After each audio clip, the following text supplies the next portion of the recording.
So from here, hey, Tsudachi, hey, right, good, okay, hey, yoi. So let's just run through it just step by step, just sort of quick deep dive from here, hey, yoi. Just nice and relaxed, let your body just relax into the movement, half power, half speed. Hey, ich. Just checking, balance, posture, my own self's a little bit wobbly, knee, some, shi, good, check, go, rock, shich, hach, kyu, ju, ich, good, knee, some, shi, go, ro, shich, hach, kyu, ju, ich, knee, some, shi, go, rock. Good, amen. Good, just shaking out. So everyone remembers it, right? I had the usual minor freak out. I get here and I'm waiting, what's next? And I'm like, wait, I've done this kata since 1980. You'd think it'd be easy, but anyway. So let's just go through it piece by piece. So first move, just hey yoi. So I'm going to just go through it piece by piece, and then there's just some sequences I want to sort of build up in terms of flow. Okay, so just nice and relaxed from here. Hey, ich. It's straight drop, good. So that feeling here is when you look at this whole kata is focusing on back stance, right? So this first movement is really that drop. You want that idea of this is the most natural movement that you could think for this would be your natural tendency if someone's swinging in at you, is you just ducking and putting your hands up, right? That's really analogous to what this action is. And so when you're here, you'll see people will often have sort of this preemptive action with their arms and things like that. Unless you're using that movement, right, it's a waste of time. And then the movement literally comes in anyway by the rotation of the hip. You don't need to artificially make it. So just having the feeling of just sitting here, almost like you're hanging on to a static bar or something, right? That you're here and it's just up, is really what you're after here, right? Just that straight, just drop. The other piece that can be also important, and I just caught it myself, is make sure on your back foot for the kokutsudachi that you already sort of pre-position this foot. Does that make sense? You want to get used to that feeling of being able to squeeze into that. So you can do that either within the movement and then just be very, very definitive about your back foot sort of connecting in, or alternatively just set it from the beginning, right, as you go, and then really use that to talk into that back hip. In reality, you may or may not use it, right? You may want the extra bend in the leg to be able to make that squeeze, but also you want that feeling of solidness and connectedness which comes through the foot being rotated round, you know, to the end point. If I notice I've got a list movement here, yeah, not so much. And that's the idea, is having that stop, right? That feeling. Okay, so from here, just first movement, just feel it just drop, right? And again, your weight just simply drops straight down into position, right? You don't move forward into them. You're just ducking here. So from here, it's boom. Good. Last thing that's really kind of important or an interesting thing is when you think about application to this movement, you often think about the idea that this hand here is doing the block, right? And then this one here is sort of doing nothing. And you see people, I've seen all manner of applications where people are blocking someone here and someone here, right? That sort of idea simultaneously. Well, you obviously could be. You could be here, whoop, covering that hook. The hook's coming in, you're circling it up, using this one. To me, it really is a rear hand block. The person's right on top of you, right? That's why you're ducking under, right? So it's really using this and really thinking about this hand here really as a strike. So one of the things that you want to sort of think about is as you make that drop, have that feeling of this hand here absorbing and this hand here punching in almost. Does that make sense? Even though it's circling up, have that feeling of that sort of flavor of action. And so what you can think about is that this, if I expand this to a different technique, it's almost the same feeling, where it's that pull, block, drive, and then hit. But instead of hitting them Shudan, you just hit them Jodan. You see what I mean? And you can use that with the way that you sort of drive your hip in. It almost has the same kind of, oh, here they come, block here, I'm just going to stop it here rather than here, and this one here instead of here, up here. So it's that feeling of, oh, here they come, oh, there, and there's the feeling that I've got. I've got that feeling that I've actually almost as an uppercut there. Again, you can certainly use this as a block, whatever, that's up to you. But that's kind of the flavor I have. And again, it's that person right on top of you is kind of the feeling, the flavor that I work with. So from here, Eddie, hey, oh, Chuck, you got a question or are you good? Okay. No, I do have a question. Yeah. I had one of the instructors I visited this summer, a JK instructor, made quite a fuss that it's not like this, but rather it's like, I'm trying to like that. They wanted to make sure this, like there was like an open space here rather than in line. Did they give you a reason why? Yeah, but it was having to do with this being a blocking arm. That's right.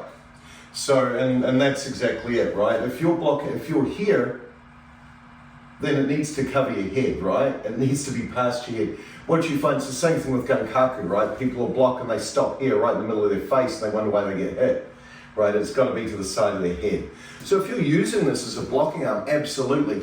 The other thing as well to remember is that if I'm simply dropping down, as I drop, notice how my hip, watch, even though it's meant to be in line, right? Watch the angle of my body. And I'm trying to think, this is super subtle.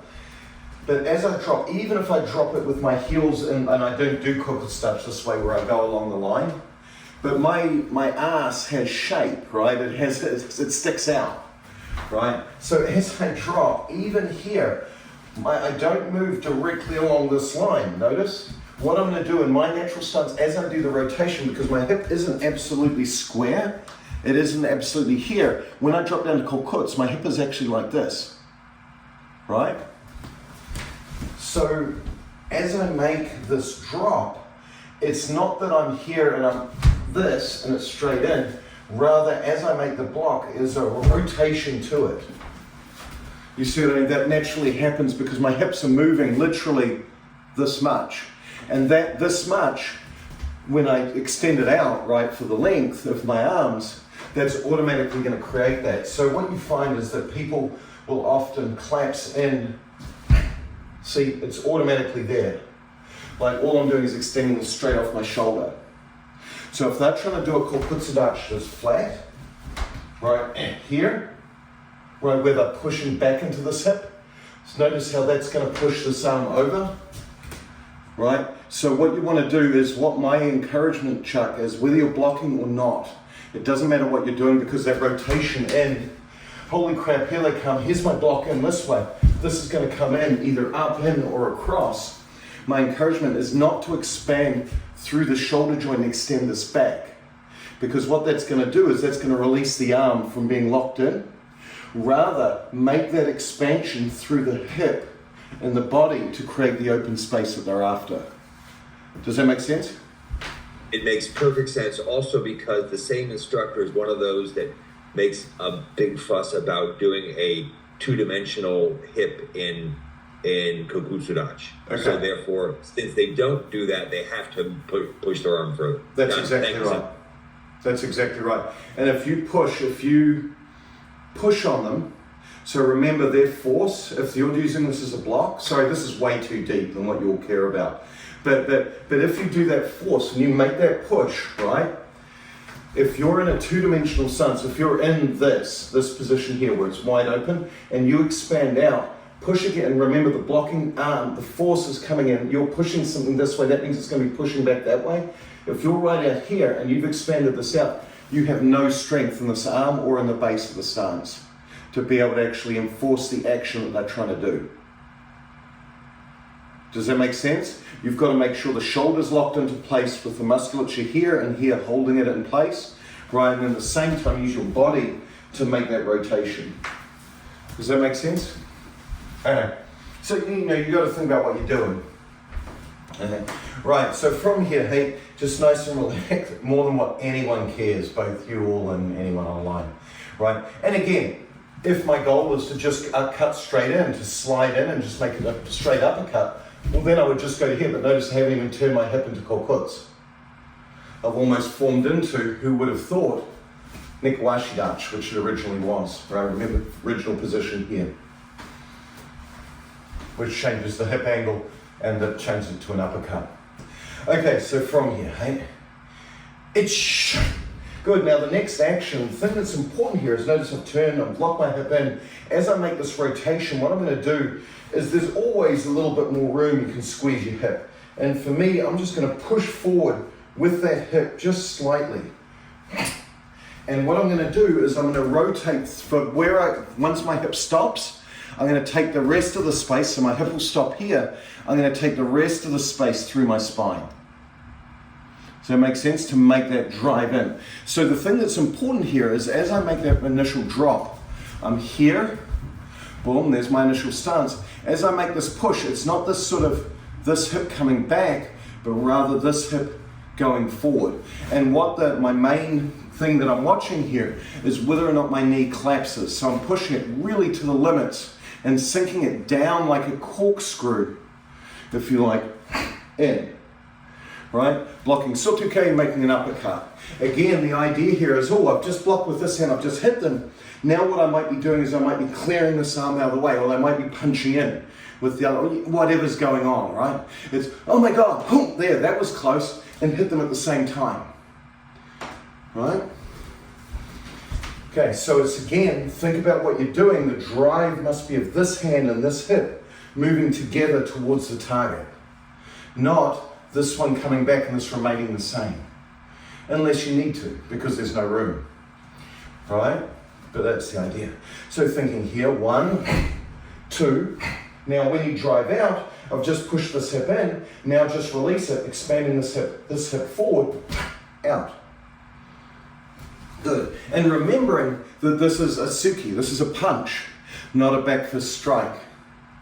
Right? And so what's critical there is that you make this drive of the elbow, you form the punch as the hip's still driving. You don't make it artificially, don't do anything goofy with the arm of like, this kind of thing where you see that in Taekwondo. You see them in similar kata, they'll be here 1, 2, and then they expand it, but notice to pull back to then drive it sort of from here, right? Instead, have that feeling of 1, 2, form the weapon, and then see how everything just continues to expand in for the punch itself, yeah? So you've really got to think about that, and what you'll see quite often, quite frequently, is folks will be here, and then what they'll do is they'll just pull this hip back to make the drive, and they've lost any kind of technique. It's got to be in. Notice I still have not broken the stance. All it is just in subtleties within the hip, right, is what I'm using here. Okay? Right, so let's try, ready? First movement, feel it just drop. Itch, knee, something. Good, now from here, I just drop everything. This is the way I was taught. You can just from here, probably more efficiently, just drop it.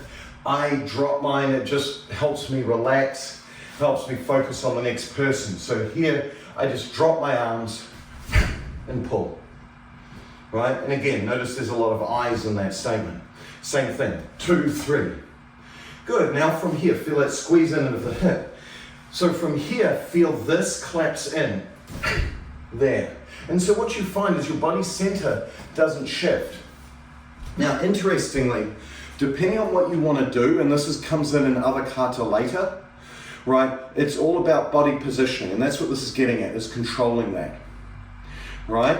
Depending on what you want to do, is you could be here, you might pull back here, you might make that squeeze. Does that make sense? To pull back. So now what happens if this is my opponent, my 2 lines, I'm here, I'm centered right over those 2 lines, yes? As I make that pull back here, oh, I'm exactly over it, there's my lane, I go, right? But maybe, just maybe, you want to create to here. Now there's my opponent, now I've got a different angle. Does that make sense? The reason it does it this way is, or maybe you want, I don't know why you would want to do this, maybe it's pull all the way up. Not useful, because now, there's my opponent there, they're going to be coming in on a really vulnerable angle. The point of this is simple. It's about developing that squeeze, the closure of this hip. because this hip is really the critical one. So when I'm here in this position, if I make that squeeze and I just leave my body weight under here, right, and you just collapse this hip round, that's quite a difficult movement to do. Notice it's hard not to make it because it's your weight-bearing leg. You're squeezing your weight-bearing leg shut, right? That's much harder. The one you would probably use in the real world, whatever that is actually a lot easier.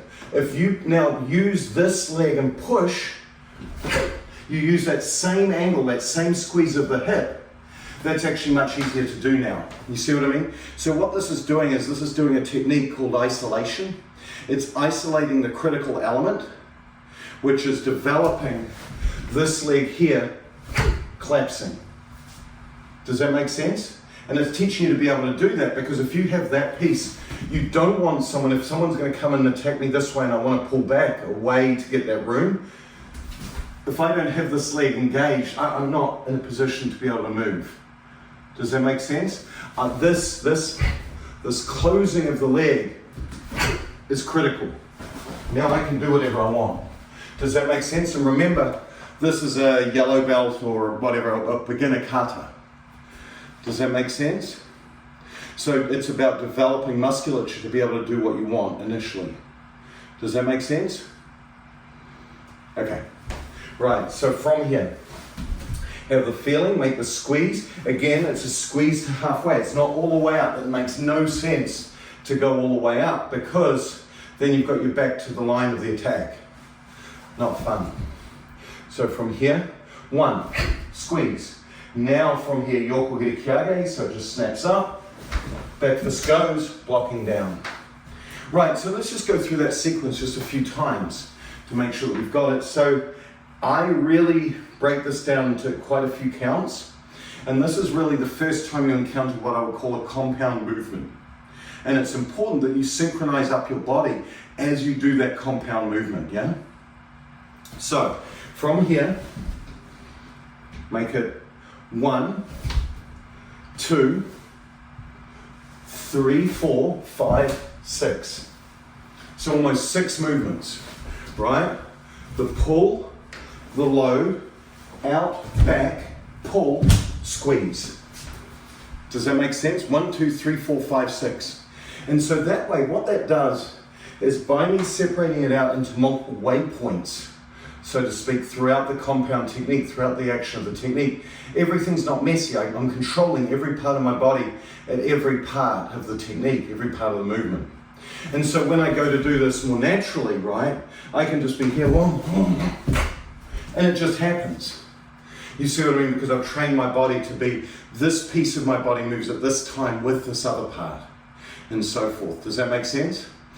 And so what we find quite often is that we tend not to do that, and then things will fall out of sync, where your legs are doing something different or not in the same timing with other parts of your body, and it feels off.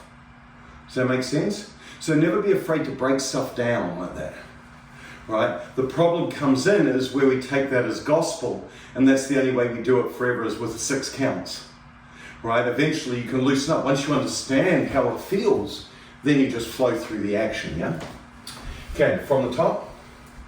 Ich, nisam, shi, goro, shich, fach. Good. Good, and see, it's just nice and flowy, yeah? From here, stepping forward, have the feeling here, blocking across and push ich, knee. Good, last one.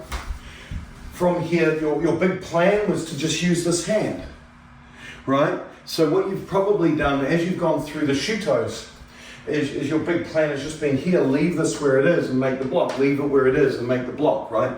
As you're more advanced, you don't need to worry about these sort of artificial positions, right? So if I was teaching an orange belt, 1, 2, 1, 2. When it's a black belt, we'll just relax it, know what this hand's doing. You see what I mean? Now, as you come into the nukate, it's the same idea. My plan was just to block with this, but rather than sort of pushing it past me and driving in this way, they're kind of a little bit further away, or I'm just sick of just hitting them in the neck. I want something else to do. So this time I'm just going to push through with the osayuke. Or maybe they come in, my plan was to push, and all of a sudden they drop in with something else, so I've got to block it away, or I've got to move it, or I've got to shift it. Does that make sense? Something else happens, and that's why it's different. And so what you find, the critical timing piece here, is that it's not one then two, right? It happens on the way through. Everything was going according to plan, and something messed up. Right? So you've practiced it one side, you've practiced it the other, right? So you've got it good on both hands, and the kata goes, well, what if? Right? It turns into marvel. Right? So then you go off and you switch. Oh, shit, that's lucky.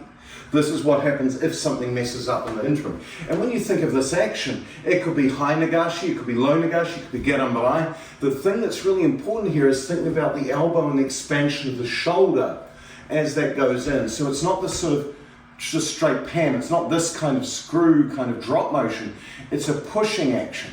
And so if you're going to change this to nagashi, see that my elbow action is out and in. If I'm going to change to gerambarai, my elbow goes out and in as I drive. Does that make sense? But it doesn't just rotate. Does that make sense? It pushes forward with the action. And that's why this goes into zenkutsu.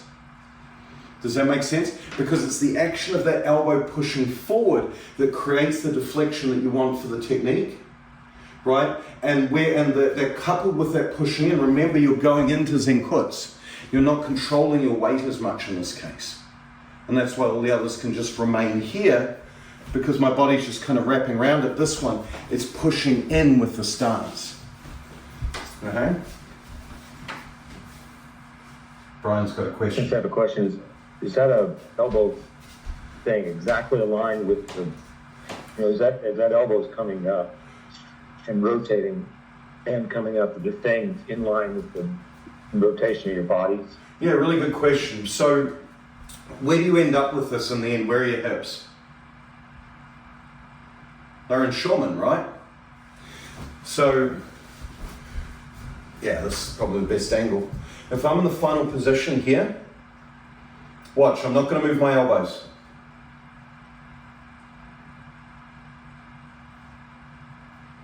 It sits right here. And if you notice, you'll hear people say, oh, this isn't under the hand, it's under the wrist, right? Well, if you put this for most people, right, who are relatively symmetrical in shape, if you're here and this is under this, and again, this gives you, if you want to use the palm to make the push, whatever, you'll see all variations and they're all right? But the critical element is that the elbow sits under the wrist here, you see what I mean? That's the position. You're going from a more connected here position to this position. You see what I mean? And that elbow position allows an angle to the technique which will push it to the side. It will also allow, even if you're making gashi, it allows that push up into the side. You see what I mean? It allows the body to be connected as it makes the angle, that makes the position or makes the technique that you want. Yeah? And again, that's augmented because the stance is driving in. So the block's happening in the middle, you're driving past them. It's critical that the elbow comes up and moves, yeah? Does that make sense? And shifts from, out here, here, now I can lock in my chest. I can use my peg to make that grab and that push into that action, yeah? So here, 1, 2, 3, and then from here, the point is as you step, this hand here also only has one path. It only has a single path, just straight in. It doesn't do anything fancy, it doesn't pull back. It just goes from here directly into the target. All right, and again, the nukete is set here. This is mainly stylistically. You can do whatever thing you want on the end here, and you can alter this technique any way you want, to whatever technique you want. Does that make sense? It's just stylistically in this position. Okay, from here, let's do the rotation. Ich, ni, sam, chi. Good, and so that's just a reminder from Heian Nidan, right? That you can use your hips from an open to out position, or you can use them from an out and with them position. Does that make sense? It's just reminding you that you can move your body in a reverse hip and create power. You can do it in an open position and create power. Does that make sense? It doesn't matter which way, and don't get sort of stuck in that sort of hole, right? That's the thingy side. The other one is having that nice big sweep, controlling your weight. Person's right on top of you. You don't know where they are. Notice all the blocks coming around tight, and then what do? You can just slide straight in. Do you know what I mean? Be super slick, and you don't have to move your center far. You can rather rely on the width of your body to be able to create the power that you want to drop them or hit them. And then your feet is sort of being sneaky and can pull in and expand out, and then, oh, there they are there, I'm going to throw them, whoop, boom, I can throw them. You know what I mean? You see later versions of this in things like Bisexual, right, and so forth. Does that make sense? So when you think of Bisexual, right here, lows, pulls up and around, that's almost identical to these second movements. Does that make sense? That you see in this. So it all just kind of fits together. We don't need to spend a lot of time on that.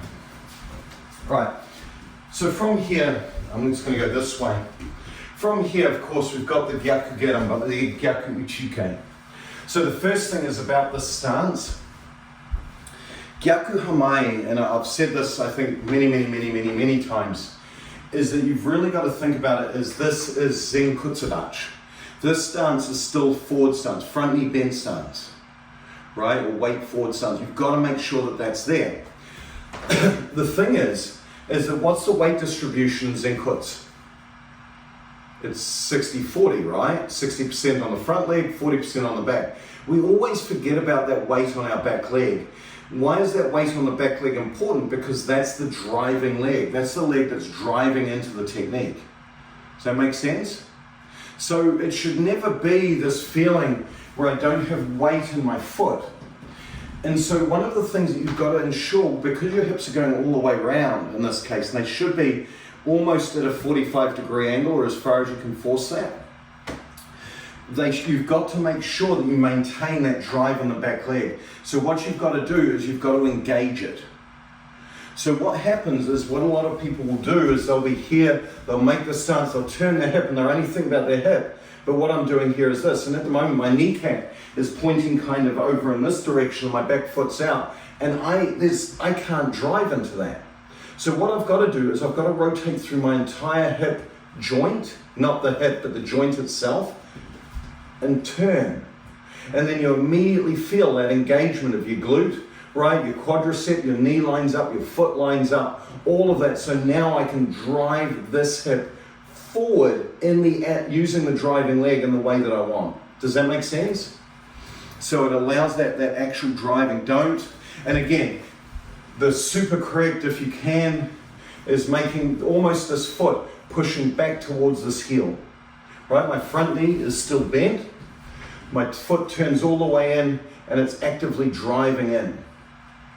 Does that make sense? Not turned out like this. All of a sudden now, as soon as you do it, and it all releases and just collapses, right?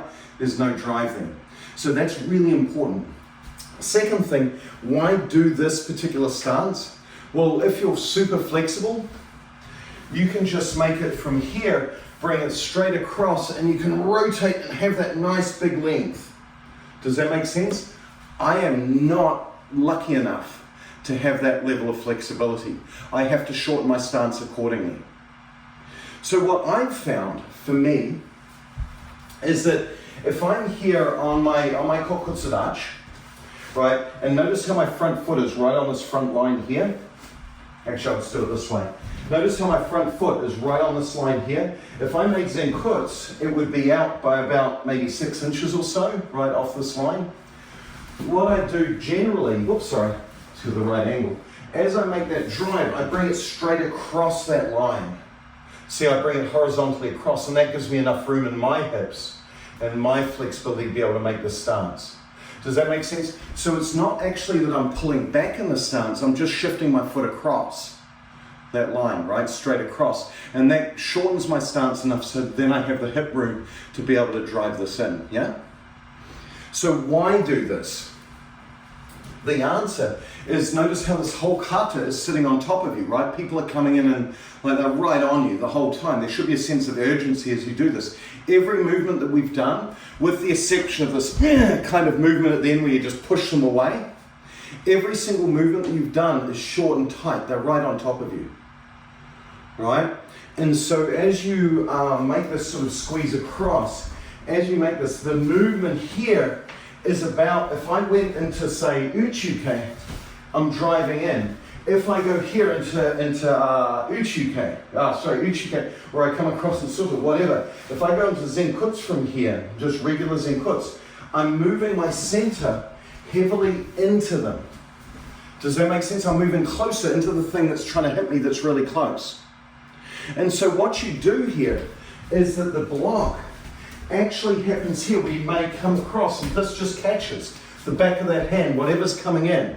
And then you're guiding it to where it needs to go by maintaining your body weight back, and then you're pulling them to where they need to be. Does that make sense? So rather than me driving in and being like this and driving myself onto them, I'm simply guiding them past me.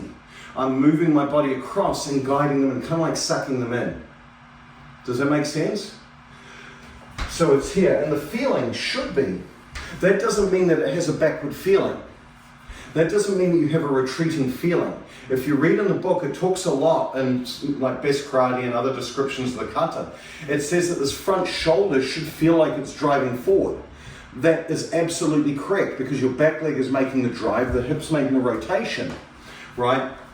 But what you're concerned about here is that idea of this back, maybe if I show it this way, is that as I make the squeeze and as I rotate round, this is coming in. You see what I mean? Like my shoulder has shifted all the way from here to all the way forward, but not super forward. You see what I mean? And so what that does is, one, by keeping my body weight back, it gives me time.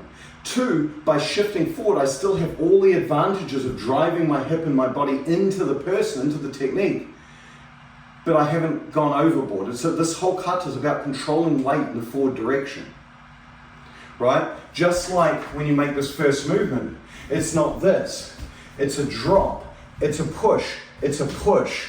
This is the same idea.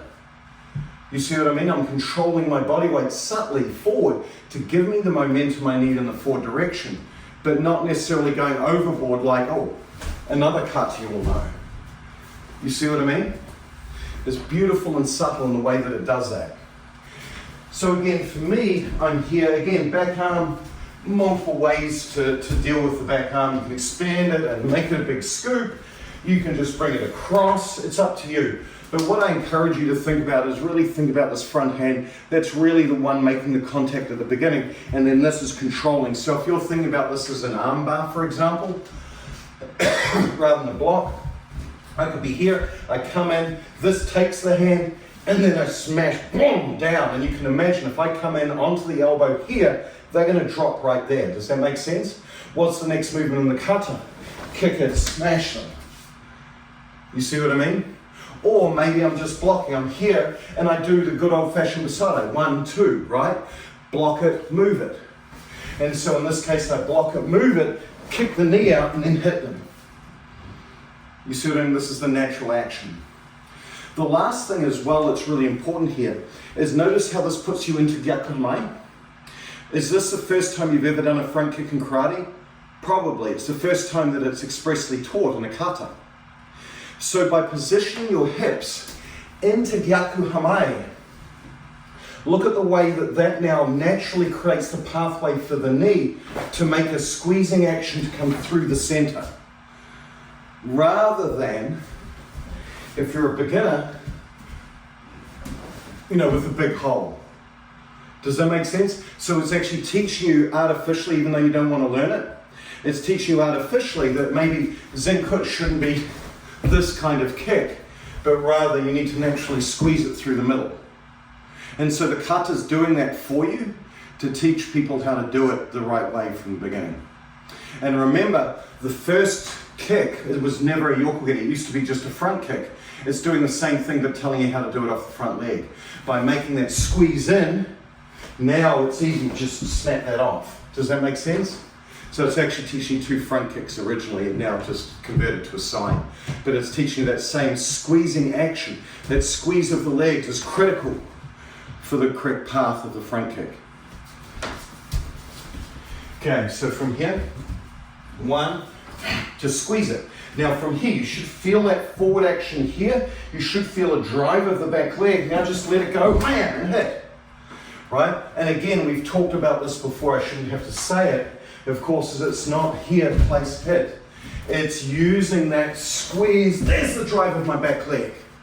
You know what I mean? So that punch comes in, wham. Right? And again, if you dirty this up, you can imagine using this in kumite all the time. Well, here they come, whoop, whoop, bang, boom, done. Right? And you see this kind of action all the time. You see what I mean? That's what this is after. And that's the mechanics that this is teaching you. It's not this he, ha, ho. It's about the mechanic that it's teaching you, which is this idea, holy crap, here they come. There's the squeeze. I've got to make that action with my hip. And that's why it's gaku kamae as well. Cool, right? Okay, one more time. Each. 1, 2, 3. Good. Now from here, it's that same feeling. Now what you want to do is really think about that back leg. Make the load first, and then feel the elbow and the hip like there's a rubber band. Feel it connect together. And notice how my back foot, you can't quite see it because it's shadow, but notice here, watch my back foot as this comes back. Notice how it turns and squeezes because I'm rotating through the whole leg joint. Leg joint, that sounds terrible. The whole leg. Do you know what I mean? To make that rotation.